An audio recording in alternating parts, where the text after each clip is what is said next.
I want to turn to Telangana, where remember today, State Congress Chief Revanth Reddy took oath as the Telangana Chief Minister. Thousands of Congress supporters witnessed the ceremony at a packed Lal Bahadur Shastri Stadium in Hyderabad on Thursday afternoon.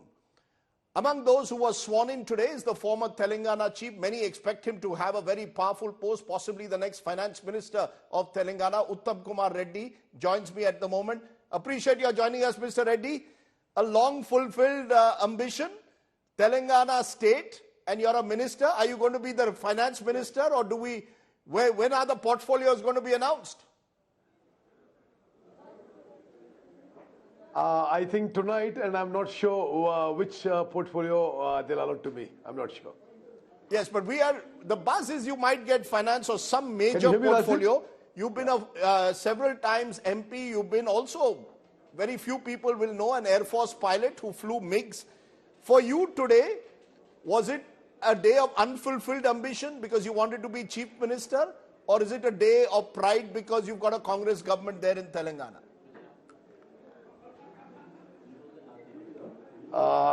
Huge happiness and satisfaction that 10 years of struggle on the ground, and we could defeat the BRS decisively.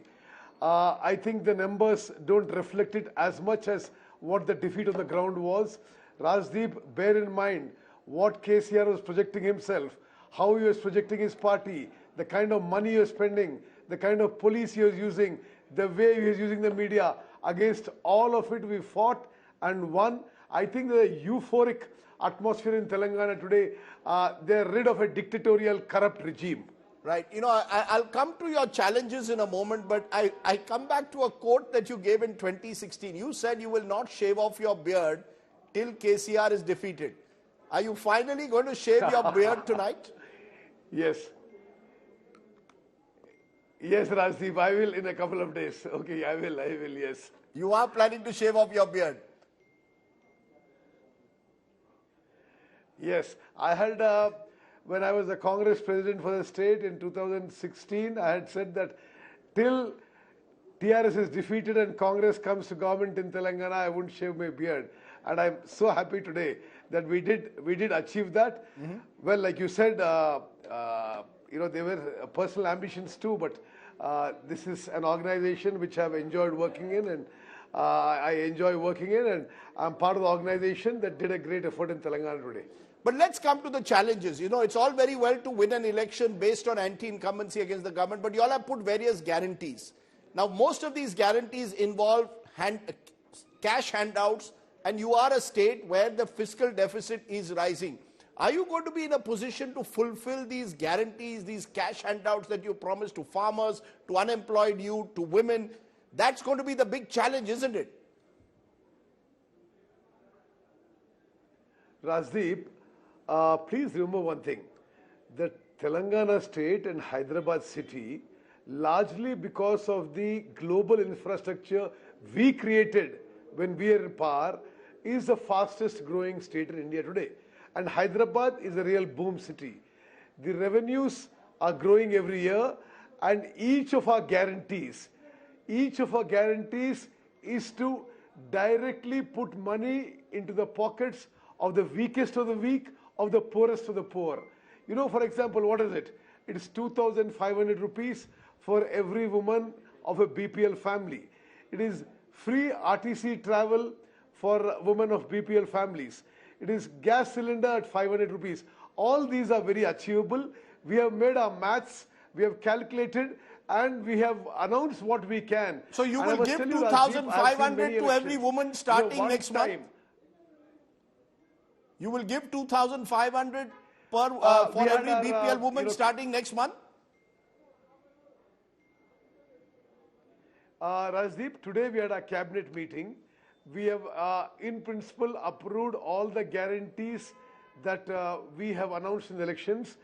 As an immediate start, from day after tomorrow, we are, starting the scheme of all women free travel in RTC buses.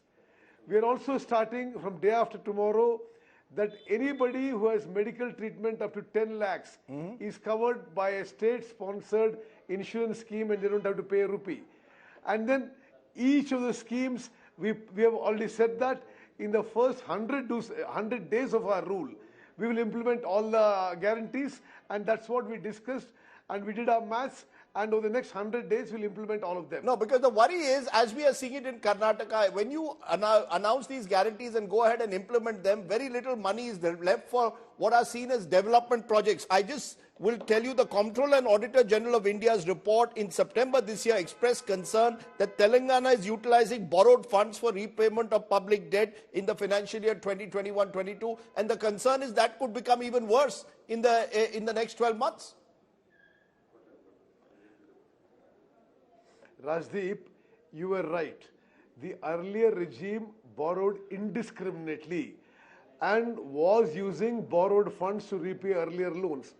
But today, we had a serious discussion in our cabinet, and we have specific proposals how to raise the revenues, how to raise the income of the state. And we are going to be within our revenues and within our GDP on whatever guarantees we have promised. I'm sorry to sound cynical on the very day that you all have been sworn in. One image which has been created of Congress governments is that many of your state governments become ATMs for the central party because you need resources to fight the BJP. And this leads at times to corruption. Chhattisgarh is being cited as an example of a ATM government against Bhupesh Baghel. That's the charge the BJP makes. How do you respond to that? You came to power accusing KCR of corruption, his family of corruption. Will you ensure transparency in the way these monies are spent? Rajdeep, I'm sorry, but your information on Congress state governments is wrong. I mean, I have been for 30 years. I've been elected 7 consecutive times.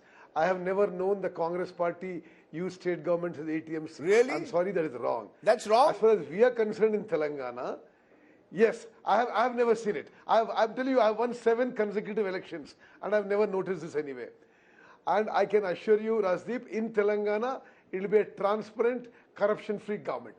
One final question. Will you all stand by Revanth Reddy? He's younger than you all. There's a sense that both you and Bhatti Vikramarka were in the race to become chief minister. Will your government hold together, or will we see a repeat of what we've seen in Rajasthan, Gehlot versus Pilot, or in Chhattisgarh, Baghel versus T.S. Singhdeo? Will we see Uttam Kumar Reddy versus Revanth Reddy maybe in the next 6 months?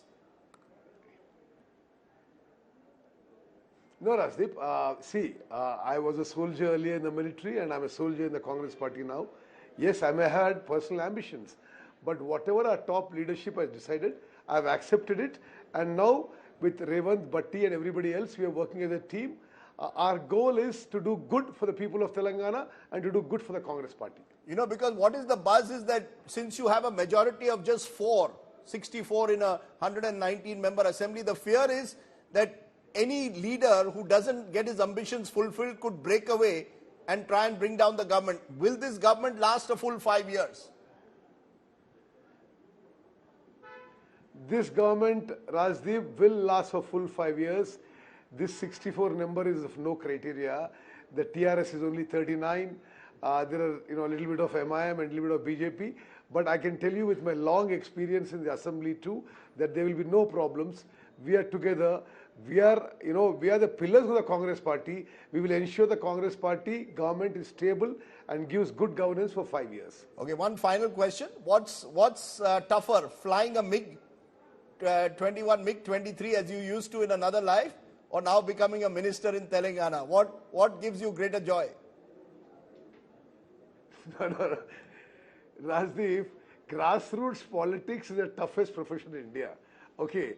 While flying MiG-21s to the China and Pakistan borders, and I was also in Siachen Glacier operations, was tough, but there was another thing about all that.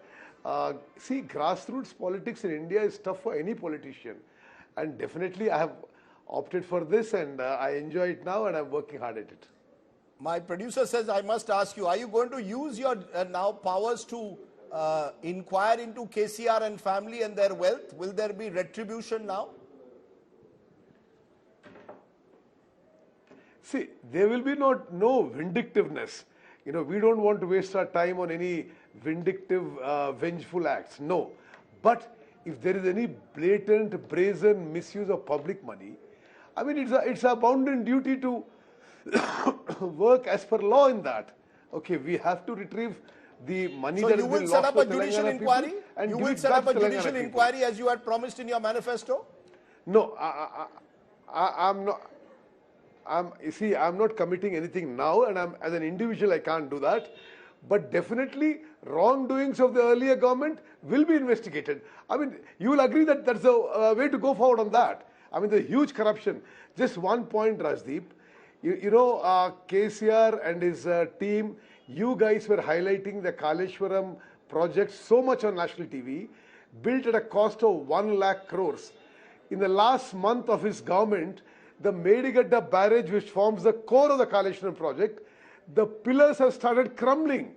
I mean, a project built with 1 lakh crores. Surely an inquiry is called for, isn't it, in such kind of things? Let me leave it there, Uttam Kumar Reddy. I wish you well. I know that you've been a warrior over several decades now in politics, and it's from the skies where you were flying MiGs. You're now grounded well and truly. But I appreciate Uttam Kumar Reddy joining us on the day that you've been sworn in as a minister. Thank you very much.